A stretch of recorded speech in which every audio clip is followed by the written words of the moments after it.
21 आणि 22 मार्च खरं म्हणजे परवा 2 दिवसानंतर 21 आणि 20 मार्चला जाणतो की त्या परिषदेमध्ये छत्रपती शाहूराजांनी सगळ्या बहिष्कृतांना सांगितलं की तुम्ही तुमचा नेता निवडला आहे, तुमचा पुढारी निवडला आहे. ते भाषण आपल्याला सगळ्यांना माहित आहे. त्या भाषणामधलं एक टॅग लाईन म्हणून मनांचं देखील कल्याण झालं, देखील कल्याण झालं आहे. याचा दुसरा अर्थ असा होतो की आम्ही जन्मानं कनिष्ठ हीन लेखल्या गेलो, अपवित्र लेखल्या गेलो आणि म्हणून यातून आम्हाला पुढे निघालं पाहिजे. हा अशा प्रकारचा सगळा आशय माणगावच्या परिषदेमध्ये येतो. आणि माणगावच्या परिषदेनंतर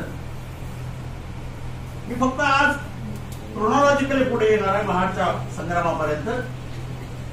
दामोदर हा मुंबईला 1924 ला 9 मार्च 1924 ला बहिष्कृत इथं करण्याची सिंडेट अँड ऑर्गनाइज 9 मार्च 24 ला झालाय. आता 10 मे 24 महाडला येण्यासाठी बाबासाहेब आंबेडकरांचे सगळे आरंभबिंदू नंतर महाडला एकत्र येणार आहे. बार्शीला सभा झाली सोलापूर जिल्ह्यामध्ये, तिथे मुंबई प्रांतिक बहिष्कृत परिषदेचं आयोजन होतं आणि आपण समाज जीवनामध्ये निरपेक्ष कर्तव्य बुद्धीनं झटलं पाहिजे असं फार महत्वाचं भाषण त्या ठिकाणी आहे बाबासाहेब आंबेडकरांचं. खंडामध्ये ते टायटल वगळले आणि त्या ठिकाणी समाज जीवनात निरपेक्ष कर्तव्य बुद्धीने झटलं पाहिजे असं टायटल दिलं आहे. मुळातलं टायटल आहे देशांतर, नामांतर की धर्मांतर. आता हे 3 शब्दांच्या उत्थानासाठी, बहिष्कृतांच्या उत्थानासाठी आम्हाला देशांतर करून आपला प्रश्न सोडवता येईल का? आम्हाला आपलं नामांतर करून आपल्याला प्रश्न सोडवता येईल का? की धर्मांतर करून?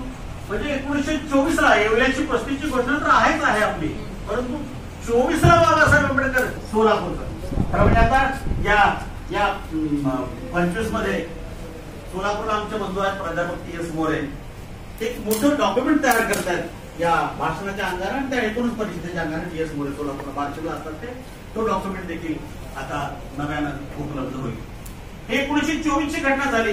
नंतर 11 एप्रिल 25 ला बेळगावला निपाणी गावी मुंबई इलाका प्रांतिक बहिष्कृत परिषद केली आणि तिथे सांगितलं आपल्या अस्पृश्य बांधवांना, आम्ही घनघोर संग्राम केला तरच आम्हाला माणुसकी मिळेल, तरच आम्हाला माणुसकी प्राप्त होईल.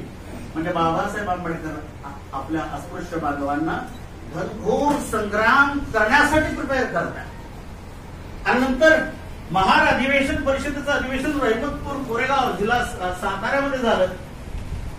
त्यानंतर 20 मार्च 27 ला कुलाबा मुक्काम महाडला जागृतीचा ही जी काही परिषद झाली ही त्या ठिकाणी जागृतीचा उत्सव आम्ही कधी विजू देऊ नका हे आलं. 4 जून 1927 ला शिरा बाजारला बहिष्कृत वर्गाची मोठी सभा झाली आणि आपण सगळ्यांनी आपला उद्धार करण्यासाठी स्वतःची कंबर कसली पाहिजे, कंबर कसून आपण तयार झालं पाहिजे. ही एक सभा झाली आणि त्या संबंधानं पुढे काय करायचं हे ठरवण्याकरता सर कावसजी जहांगीर हॉल यामध्ये सभा झाली आणि त्या ठिकाणी पुन्हा बाबासाहेब म्हणतात की आम्हाला आपल्या चळवळीला पुढे नेण्यासाठी निधड्या छातीची आणि स्वाभिमानी माणसं पाहिजे. बाबासाहेब आंबेडकर सगळ्यांना तयार करतायत. 20 जुलै 27 ला पुण्याला मानवाड्यामध्ये पुण्याच्या दीनबंधू सभा झाली आणि त्या सभेमध्ये इतर ज्या अस्पृश्यांमधल्या पोट जाती होत्या त्या महार जमातीवर आरोप करत होत्या की बाबासाहेब आंबेडकर महाराजांचंच काम करतात आणि महाराजांचे फक्त आपल्या पुरतच पाहतात. या सभेमध्ये म्हणजे शाहू महाराजांनी 20 ला सांगितलं होतं आणि बाबासाहेबांचं अभिनंदन केलं होतं त्या भाषणामध्ये की बाबासाहेब आंबेडकर अस्पृश्यातल्या सगळ्या जातींच्या हितासाठी लढतात 20 ला सांगितलं होतं. परंतु तिथे आपल्यावरती आरोप झाले या सभेवरती आणि त्या सभेत बाबासाहेब आंबेडकरांनी सांगितलं की महार जातीवरील अप्पलपोटेपणाचा आरोप अतिशय निराधार आहे. आमचं कार्य समस्त बहिष्कृतांच्या उत्थानासाठी आम्ही हाती घेतलेलं आहे हे सगळं सांगितलं. नंतर 17 सप्टेंबरला 27 ला एल्फिन्स्टन रोडवरील डेव्हिड मिलच्या चाळीत सभा झाली. सत्याग्रह घेत आहे. ऍक्च्युअली जो काही दुसऱ्या दिवशी हल्ला झाला त्यानंतर एखादा नेता एखादा पुढारी कच खाऊन थांबला असतो. आम्हाला बाबासाहेब आंबेडकरांची फक्त आम्ही बाबासाहेब आंबेडकरांचे अजिबात खानाची अन्नाची लेकरा बाळांची मारहाण झाली, नासधूस झाली, लेकरा बाळांना मार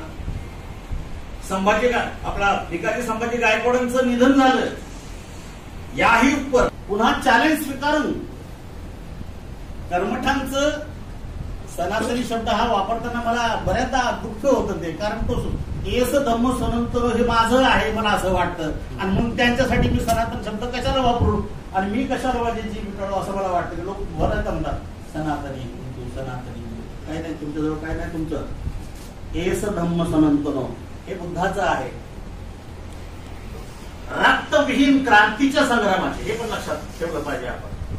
रक्तविहीन क्रांतीच्या संग्रामाची जय्यत तयारी बाबासाहेब आंबेडकर कशी करतायत 25 आणि 27 डिसेंबरच्या या अंगानं. मध्ये तो मनाई हुकूम, तो तात्पुरता मनाई हुकूम जो होता तो साहेबांनी सांगितलं, त्याचे तपशील मी थोडे पुढे सांगतो. आणि त्याच्या खाली प्रेसिडेंट म्युनिसिपल महाड अशी सही देखील आहे. महाडचं जे ठिकाण आहे हे निवडण्याचं महाड क्रांती बोले ठराव झाला.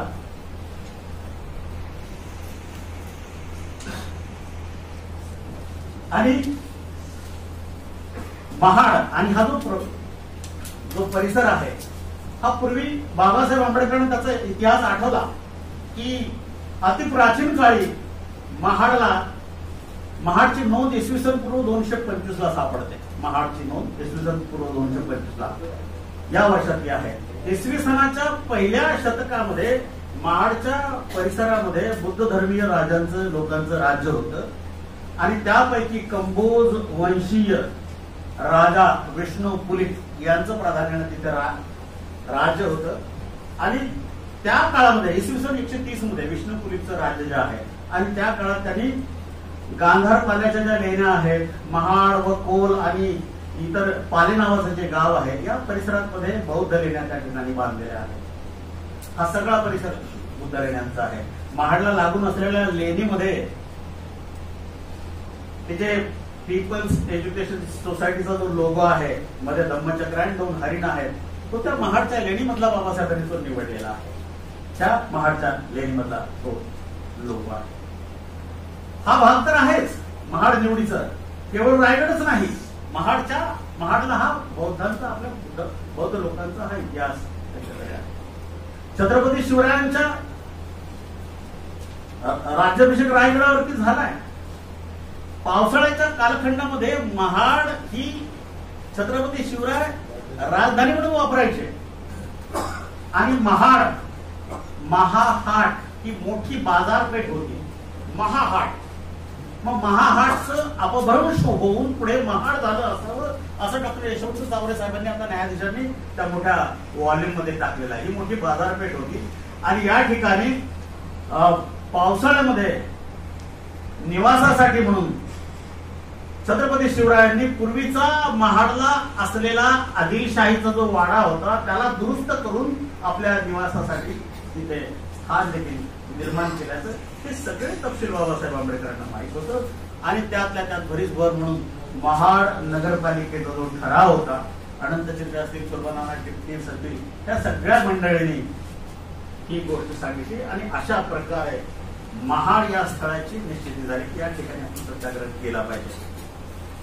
आता महाडला जाण्यापूर्वी 1 जानेवारी 27 ला बाबासाहेब आंबेडकर भीमा कोरेगावला गेले आहेत. आदरणीय सर, भीमा कोरेगावच्या संदर्भामध्ये अलीकडे एक वाचण्यात आलं की भीमा कोरेगावच्या लढाईमध्ये बाबासाहेबांचे आजोबा मालोजी सकपाळ देखील त्या युद्धामध्ये होते असं अलीकडे माझ्या वाचण्यात आलं. बाबासाहेब आंबेडकर भीमा कोरेगावला गेले आहेत, आपल्या सहकाऱ्यांच्या सोबत गेलेले आहेत. महाडाला जायचं आहे, आपल्या पूर्वजांच्या शौर्याला वंदन करून ते निघत आहेत. वामनदादांनी याचं फार सुंदर वर्णन केलं आहे. आपल्या पूर्वजांची अस्पृश्यांची स्थिती आहे. इकडे पहाट वारा घरट्यात गारवा नेऊ दिलाच नाही, इरवाच टूक चारा सारेच खात होते, सारेच खात होते, सारेच खात होते, सारा आम्हाला सेवू दिलाच नाही, आली धुंगास काठी निगाड गे गळ्याला, निगाड गे गळ्याला, निगाड गे गळ्याला, वाटेत पाय आमचा उमटू दिलाच नाही, बंदूक लाभली चिडली महार सेना, चिडली महार सेना, चिडली महार सेना, आराम पेशव्याला घेऊ दिलाच नाही. आणि अशा या शौर्याच्या साठी ब्रिटिशांना स्मारक उभं करावं असं वाटणं, ब्रिटिशांना त्या ठिकाणी स्मारक उभं करावं असं वाटणं, याचा दुसरा अर्थ असा होतो की ते शौर्य किती मोठ्या ताकदीचं असेल आणि त्या स्मारकाला वंदन करून बाबासाहेब आंबेडकर महाडला आले आहेत. आता खरं म्हणजे 19-20 मार्चच्या वेळेला मराठा बांधव जे आहेत, जेधे आणि जवळकर साहेब सोबत आहेत, मराठा बांधव खरं म्हणजे देशांच्या ह्याच्या जेधे जवळकरांचे जे वारस आहेत पुढच्या पिढ्यांनी, ती केस दाखल झाली आणि त्या केस मधून सोडवण्याचं काम बाबासाहेब आंबेडकरांनी केलं. आणि म्हणून बाबासाहेब आंबेडकरांच्या सोबत पहिल्या मार्चच्या वेळेला तो तुम्ही घ्यायचं नाही. बघा मला सकाळी दादा म्हणाले, इंगळे दादा, की ब्राह्मण आणि ब्राह्मण्यावरती बोललं पाहिजे, तुम्ही बोला थोडस. बाबासाहेब आंबेडकर कधीही ब्राह्मणांच्या विरोधात नव्हते, ब्राह्मण्य वृत्तीच्या अर्थात मनुस्मृतीच्या वारसांच्या त्या भूमिकेच्या विरोधात बाबासाहेब आंबेडकर होते, व्यक्तीच्या विरोधात कधीच नव्हते. आणि म्हणून जेधे जवळकरांसारखी मराठा ते ऍक्सेप्ट नाही केलं. याचं कारण केळूस बाबासाहेबांच्या काळजात देऊन ठेवलं होतं. मी त्या पुस्तकाचा, त्या सत्काराचा अर्थ असा लावतो आदरणीय गेडांचं, की चारिका करत करत तथागत सिद्धार्थ गौतम बुद्ध आणि केळुसकरांना सोबत घेऊन त्या सभेत आले आणि ते भिक्षापात्राच्या निमित्ताने भिक्षापात्राने थोडीशी भिक्षा बाबासाहेब आंबेडकरांच्या हातात दिली, असा मी त्याचा अर्थ लावतो. आणि ते हृदयात असल्या कारणानं पूर्ण बाबासाहेब रक्ताचा एकही थेंब सांडत नाही. लहानपणीच केळुसकर गुरुजींचं बुद्धाचं पुस्तक लिहिलं आहे. आणि म्हणून आणि खरं म्हणजे मी जे म्हणालो की पूर्व तयारी कशी करायची एखाद्या संग्रामाची, आज आपण या ठिकाणी जे संविधान आणि या सगळ्या गोष्टींचा लाभ आपण घेत आहोत, त्याचं जे फाउंडेशन स्टोन आहे 25-26 डिसेंबर 25 जे बाबासाहेब आंबेडकरांचं महाड मधलं जे अध्यक्षीय भाषण आहे, हे भाषण जर आपण पाहिलं तर या भाषणामध्ये त्या भाषणाची मौलिकता आजच्या कालखंडामध्ये आहे का? काही कालखंडापेक्षा आज बाबासाहेब आंबेडकरांच्या महाडच्या 25 डिसेंबर 27च्या भाषणाची मौलिकता अधिक जास्त आहे. आपलं राष्ट्र आजारी आहे, त्या आजाराचं कारण शोधून त्यावर सर्वतोपरी उपचार केले पाहिजेत आणि आखणी करून, अशी आखणी करून बाबासाहेबांनी ते कृती आहे हे सगळं हेरलं. जसं तथागत सिद्धार्थ गौतम बुद्धांनी दुःखाचं मूळ कारण शोधलं आणि दुःखाचं मूळ कारण म्हणजे नाही, तथागत बुद्ध बोलत नाही जितवा निरजंतु उत्पन्न होती काय दुःख आहे ती कोणी निर्माण केली आणि त्याचं कारण काय.